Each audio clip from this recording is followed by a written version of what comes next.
Shabbat Shalom and greetings to you all. Now, congratulations for those of you who persevered and endured the better part of another year in my commentaries.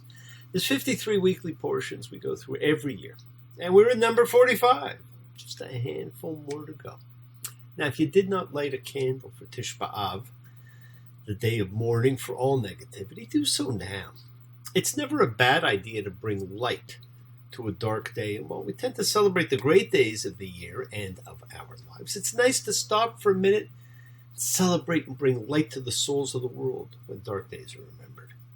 I remember coming up in just a few days is the Jewish Valentine's Day, the 15th day of Av Tu B'Av, a day of love and rebirth, the Jewish festival of love, the ultimate date booked well in advance for just about any wedding. Who knows how long I've loved you.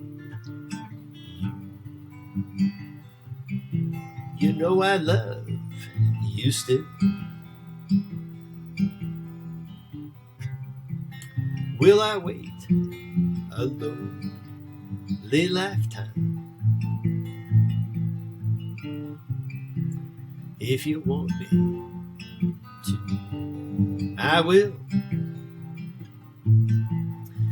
And in the last few weeks, I've done 2 weddings and a funeral. Now there's a movie in there somewhere.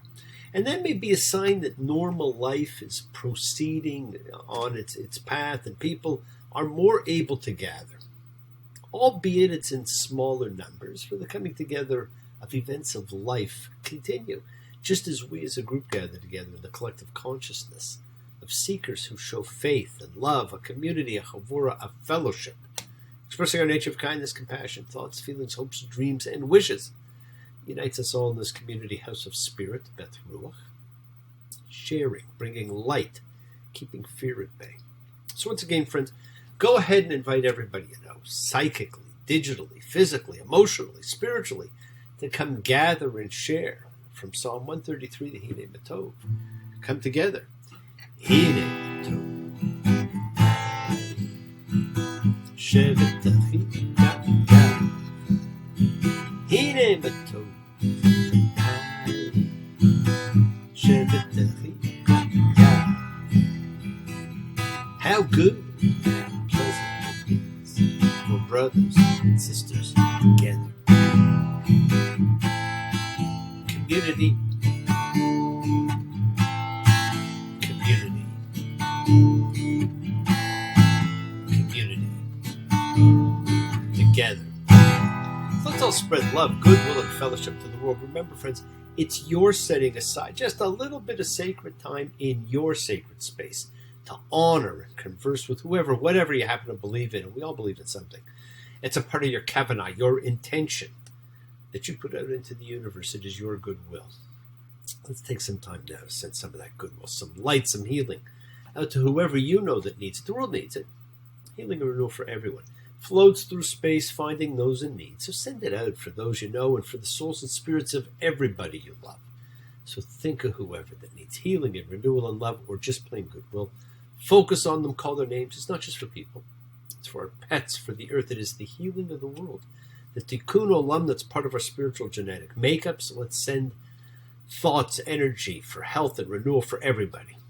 For those in our hearts and our minds, for Dan and Maya, for Bob and Helen, for Karen, for dear sweet Ali, for Stephen, for Rianne, for Beth, for Devorah. Who had a very successful move the other day, by the way. Friends, it is the kindness, the healing wishes, goodwill, and love we all send out. It circles the world finding those in need. So thank you, each of you, for all you do, for all you care. Because the world is a world of spirit, and spirit, my friends, never dies. Shemer Avotenu Makor HaBracha Limotenu. May the source of strength who bless the ones before us help us find the courage, make our lives a blessing, the renewal of body, the renewal of spirit. Let us say Mishaberach, let us all have our spirits renewed, my friends. This is the prayer for healing, which we call upon God to heal as He healed before. Mishaberach, may He who blessed, because all healing is a blessing. So let's send and receive healing and renewal energy in our efforts to love, to share, to care, to grow. And we need to not just take a year to celebrate love and sharing and caring. We need to send out love all year, because love is all there is. Makes the world go round. Love and only love can't be denied. No matter what you think about it, won't be able to do without it.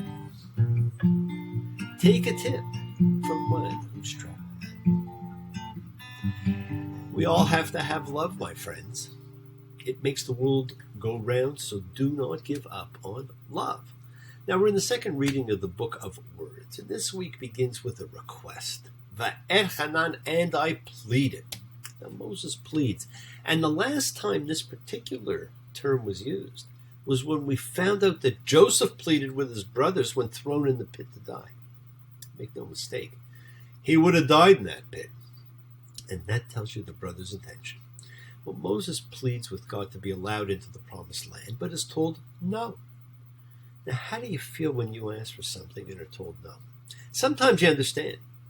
Sometimes you resolve not to ask ever again because you anticipate the answer will always be no. And sometimes you wonder why and are never told. God tells Moses why the answer is no. Do you tell why when your answer is no? It is so important. And because I said so is not an answer. When you explain, you teach. So take that teaching moment every chance you get. Now we've reached what is the beginning of what's known as the Grand Sermon. I had told you last time that really the book of Deuteronomy is Moses' farewell address. So this is now the start of the Grand Sermon. Deuteronomy 4:1. And now, Israel, hear the statutes and the laws I'm about to teach you to do, so you may live. And so you shall come and take hold of the land that the Lord God of your fathers is about to give to you. You shall not add to the word that I charge you, and you shall not subtract from it. Now this is important, and this will be revisited. Do not add, do not subtract. It's great in theory, but we have added much via interpretation and in the belief that more is better. And that is still being debated. More is not necessarily better. We then get the retelling of the words of the Great Epiphany, and we notice some changes take place. Deuteronomy 4:12. And the Lord spoke to you from the midst of the fire. The sound of words you did hear, but no image did you see except the sound. And he told you his covenant that he charged you to do, the 10 words. And he wrote them on 2 tablets of stone. The scene has changed. Now, keeping with the book of words, the people just heard. They did not see. But in Exodus, the seeing was very important also. And yes, God wrote the words, but Moses destroyed them and wrote the second set. And Moses begins weaving his method of including a generation that could not have been at the Epiphany, and that ultimately includes everyone. Not with our fathers did the Lord seal this covenant, but with us, we who are here today, all of us alive. And this especially was powerful for, the 7th century, before the Common Era people who were nowhere, who wouldn't even have been knowing what the Epiphany was. But they were made to believe it was part of them too. Each generation must see themselves as personally standing at Sinai, not just as inheriting their parents' covenant, but as making the covenant themselves. It is a present, living commitment, and that's what makes it so powerful. Face to face did the Lord speak with you on the mountain from the midst of the fire. I was standing between the Lord and you at that time to tell you the word of the Lord, for you were afraid the face of the fire and did not go up the mountain, saying, I am the Lord your God who brought you out of the land of Egypt, out of the house of slaves. Now the freedom from slavery, that's the trademark of God, more important than creation.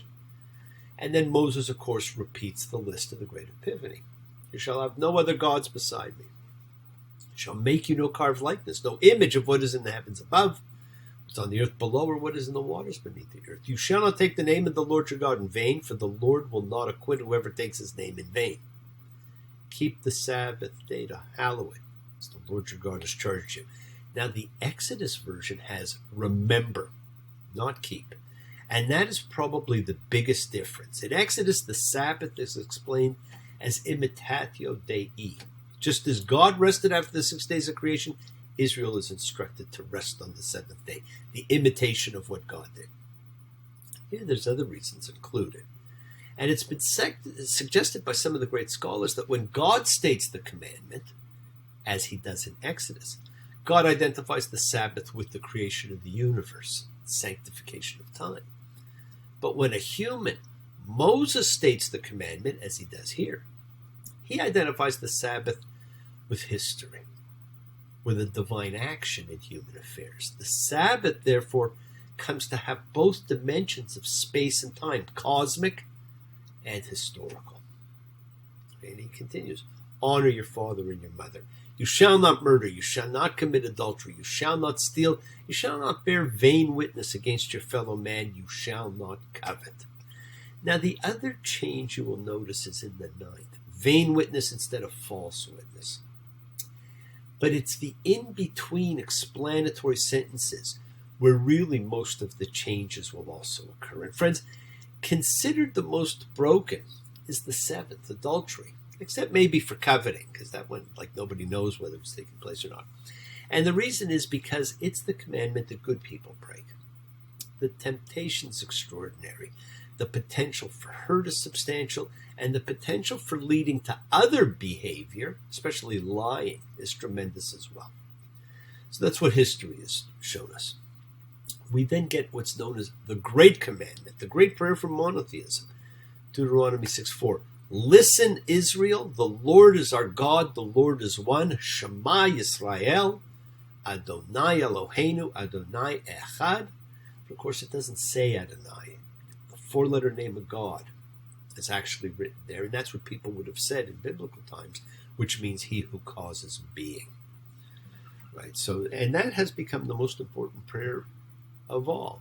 Shema Yisrael, Adonai Eloheinu, Adonai Echad. Hear, O Israel, the Lord is God, the Lord is one. Now, it's a simple 6-word prayer. Listen, hear everyone. God is God alone. Such a simple but powerful statement, whose words have so many meanings. Listen, any who fought with he who causes being. There's only one creator, one alone. This prayer has been incorporated into the daily liturgy, recited twice each day, written on the scrolls of the tefillin that the religious Jews wear on their arms and their heads, and in the mezuzah on every Jewish doorpost. And you shall love the Lord your God. There's that powerful word, love. With all your heart, with all your being, and with all your might. And these words that I charge you today shall be upon your heart, and you shall teach them to your sons, and speak of them when you sit in your house, when you go on the way, and when you lie down, and when you rise. And you shall bind them as a sign on your hand, and they shall be as circlets between your eyes, and you shall write them on the doorposts of your house and in your gates. And that little paragraph tells us why it's contained in the tefillin, which is on the arms and between the eyes, and written on the doorposts, of course, is the mezuzah.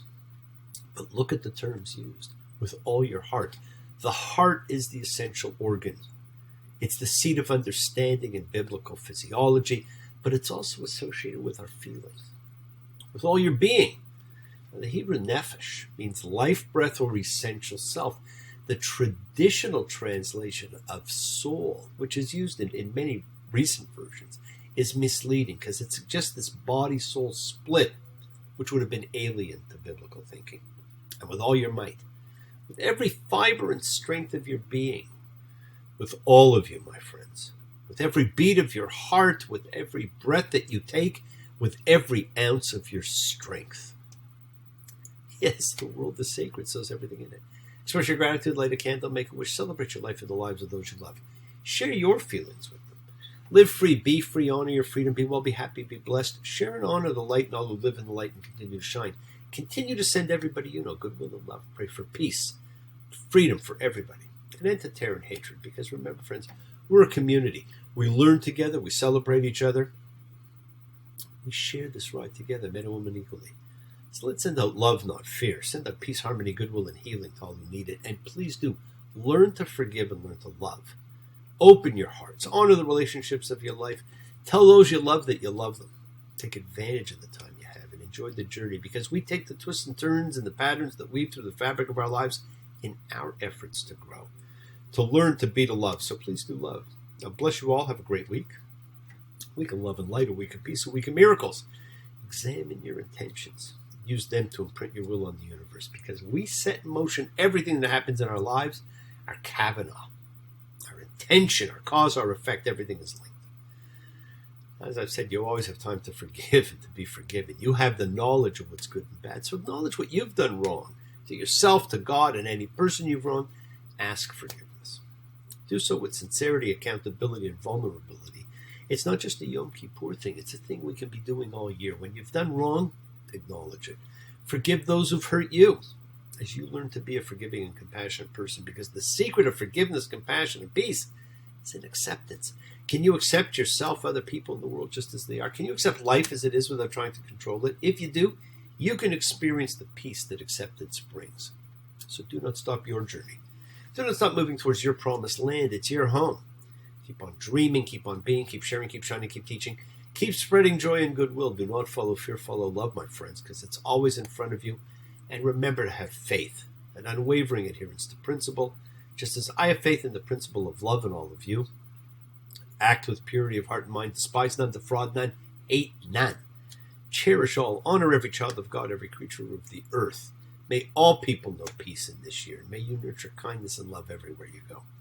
Work to be present in the body. Expand your heart, quiet your mind, because the deepest source of real power lies in consciousness and your ability to be mindful, aware, present in all of life's circumstances. So make the most of your time in this life. Continue to touch and transform lives around you, because you're never alone. You're forever blessed and have the ability to bring blessings to everybody you meet. Health, love, renewal to everybody you come across. We're all energy, and energy cannot be destroyed. It can only be transformed. Your words, my friends, are your power to transform, to love, to bless. Be generous. Bless others, bless yourself, and love with the heart, because we're all part of a greater whole. Embrace love, not fear, forgiveness, not anger, and be there for someone, because someone will always be there for you, whether you know it or not. Continue to explore faith and belief. Never accept shame as a natural state. Whatever you feel others have felt, whatever you've experienced, others have too. We share together, we learn together, we help each other. We're each of us trying to find love and acceptance and support. We all have or could have that special someone in our lives, so find them. Tell them what they mean, and remember that you're never alone on your journey to your promised land. And watch your words, because they can hurt you, they can heal you, they can imprison you, and they can free you. Keep forgiving those you need to forgive. It's so important a thing to do. And keep asking forgiveness from those you need to ask forgiveness of. Listen to the voice of God as he, she, it talks to you now, and talked to you so long ago on the mountain, telling you the easy mystery of life, how it really is, teaching you the great commandment. And my friends, get ready to celebrate love. Well, I'm in the mood for love. Simply because you're near me. Funny, but when you're near me, I'm in the mood for love. Heaven is in your eyes, bright as the stars we're under. Is there any wonder? I'm in the mood for love. Now, thank you for joining me, my friends. Be thankful, be gracious, be kind, be loving. Now, I'll be celebrating the great festival, which is my anniversary. So make love a greater part of who you are, and I will see you all soon. Shabbat shalom and blessings to you all. Take care, thanks, and I'll see you real soon.